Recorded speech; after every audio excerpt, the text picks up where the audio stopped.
د کرکټ بورډ اجراییه رئیس لطف الله ستانکزی راز افشا شو او خدای په شرمونو وشرمولو.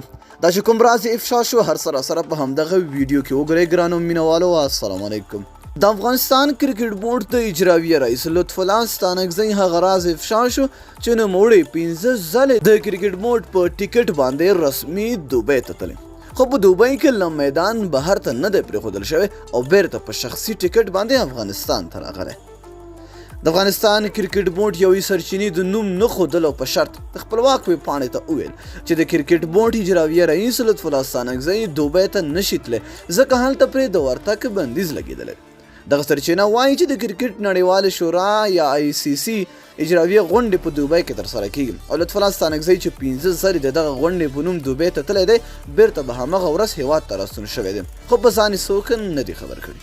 یا د سرچینه زیاتوي چې 13 اونۍ د افغانستان کرکټ بورډ عمومي رئیس فرهام یوسفزي له دې خبرې خبر شوی دی او هغه اوس په دې لټه کې دی چې لطف الله ستانکزی لرې او پر ځای بل کس وګماري. ویل کېږي چې اجراییه رئیس لطف الله ستانکزی هر ځل په کرکټ بورډ باندې دوبۍ ته د تګ ټیکټ په الوتکه کې راخلي، خو کله چې دوبۍ ته لاړ شي نو هلته بیا نشي کولی چې له هوایي میدان نه بهر لاړ شي. همداراز په هوایي میدان کې بیا ډیر وخت هم نشي تیرولی، نو دوبۍ هوایي میدان کې له کوزېدو وروسته بیرته د افغانستان ټیکټ په خپل شخصي لګښت اخلي او هیواد ته راستنیږي. خو ښکاره کوي داسې چې هغه دوبۍ ته تللی و او هلته یې د کرکټ نړیوالې شورا په غونډه کې ګډون کړی او بیرته هیواد ته راستون شوی دی.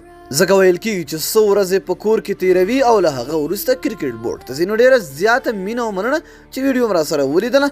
تر بیا بلې ویډیو د الله په امان په دعاګانو کې مې یاد ساتئ.